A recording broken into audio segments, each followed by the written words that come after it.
Hello, this is Gil Foren's gaming channel.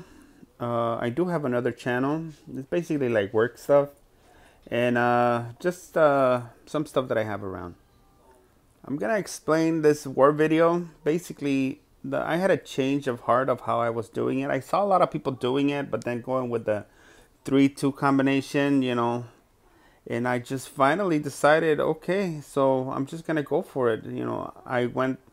I'm gonna show you my original strong team was, which was normally this is what one of my strongest teams. I would go like that, and then go with a Rigard and go with Proteus or Proteus, yeah. And this one was my strong team. Basically, I can almost win any guy that was really, really strong, almost, 80, 85, 90% of the time in the war. But it was really cutting it close because sometimes I had situations where I would have to trigger Vela or Fenrir first before Frida, and I know that I put my troop 11 on Frida, and it just, it makes it just a little bit more comfortable knowing that she's coming up. If I get a like some sort of a dragon bomb combination, then it makes it easy just to make that transition, or have all three trip, or make a diamond, and it just makes it easy. It just makes me feel comfortable. Vela with a 7, it's okay. Fenrir with a 3 defense. I know that he's okay in defense. Oh, sorry about that. He's okay in defense and he can withstand almost any attack, but I'd rather have that than a 1 mana troop because he still triggers just like Vela. Even if it has the 7 troop or the no troop, it just triggers. And Rigard and Proteus, obviously, because of the meta that's currently going on, Rigard is very important. And Proteus, well, he's just good, but he's weak. I don't have him with any emblems. I've just been thinking about not doing it. I really don't like putting emblems like 5 here, 4 there. I don't know. And this is normally how I would go. In this particular war, I actually changed the scenery. I added another puncher like Thorn. I know he's 70, but that little extra punch from the tiles can kill a good, could kill almost anybody, even if it's the like a Taloria in the middle or something. It just helps out a little bit more. In some occasions, I would like fire 2 combinations at the tank and he wouldn't die, and it was just that little bit. So he just kind of gives that extra little bit of punch to kill the guy with 2 combinations of tiles. And when they trigger, normally they wouldn't just give enough punch to kill 1 or 2 guys in the board. It was just not strong enough. And we're talking about Vela. I know Vela is like spot damage and everybody gets damaged, but she's pretty much one of my strongest heroes, which I don't have too much of. But Fenrir, if I didn't get anybody down to 50%, which had happened in the past, even if they have like a really high defense buff, Fenrir would take care of them. But having that buff on there probably wouldn't get them down to that 50% that I needed. So I ended up throwing in a 4th color in this war. This is the first time I ever do this, like for the whole war, except I think on my last attack. It's just, you're going to see a big difference. Now, I did think about people say, well, what if you don't get the color? What if you just get like the other color? And then, you pretty much lose anyway. Like if I would have gotten a Rigard and Proteus like before, and I'm able to trigger Rigard first, obviously first before Proteus, right? But the thing about that was that it'll just give you a little bit of time, and sometimes not even enough time.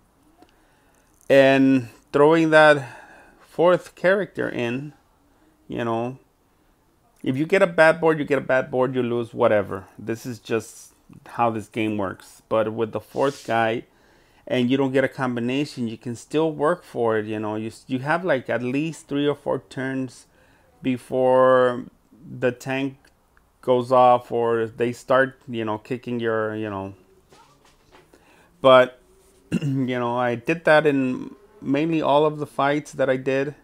I'm gonna show you some of those clips where I would just take 3 and then I would trigger them and they just wouldn't kill anybody in my previous videos. And I'm gonna show you a few clips of that right now.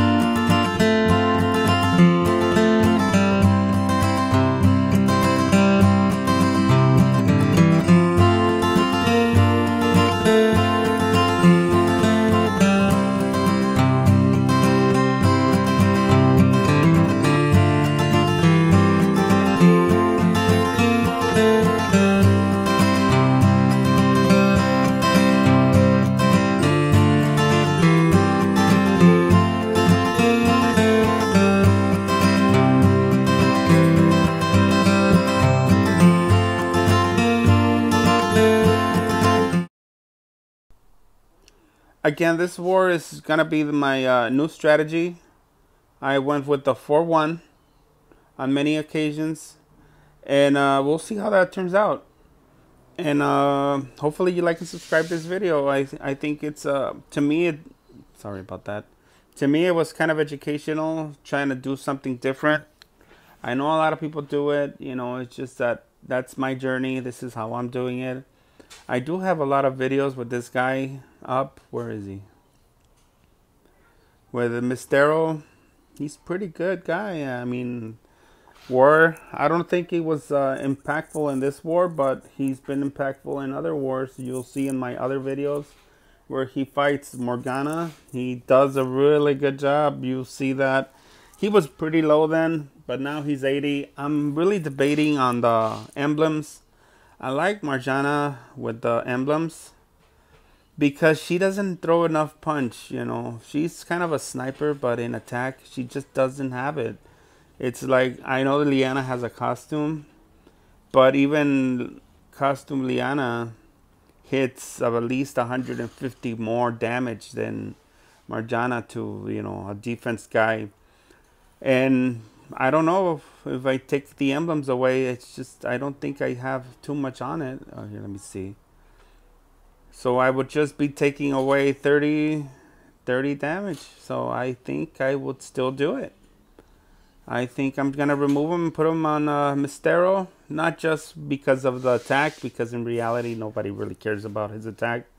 But his survivability, you know, it seems like his defense is just not there yet.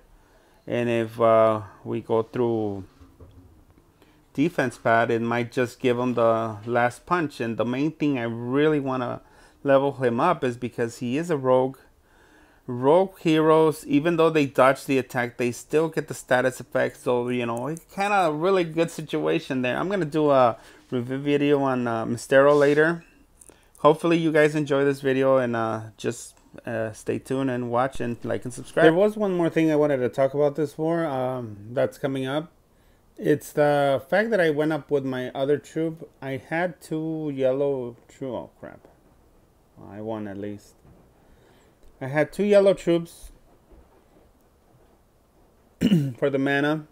And I really wanted to get it up to 11 because, you know, I took away from Spock, Mr. Spock's channel, that he would just snipe the hell out of everybody with a jackal and with 2 jackals actually, and just tripping using the 3 tiles to trip him every time he would just like ghost some tiles.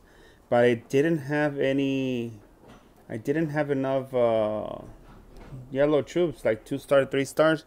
So this troop was actually stuck at 8 for quite a while, until finally I said, you know what, forget it. I have all these legendary summons. I had like 10 to 15 of them. I don't know how many I had. I just had a lot. And I just went ahead and I went up and I used the 1-stars, 1-star, 1-star, 1-star, and I used a ton of food. But you know what? After this war, I realized that it was very impactful actually having Melosi and the Jackal together on the same team. They just sniping everybody, and I wish, you know, just hitting it. I know that he doesn't really hit hard, but he's a very fast hero, very fast with the mana troop to 11. It's really makes a difference. And I just want to say that you know, my tip my hat to Mr. Spock because of that fact. I don't know if anybody else did it before him, but I saw it from him, so I'm just gonna give him that credit. And it really made a big difference on this war, and hopefully it'll make a big difference on all my wars. And that's all I have to say. And I hope you like the war video that's coming up. And you know, and I'll show you some clips of it. Well, just see the war video. Okay, like and subscribe.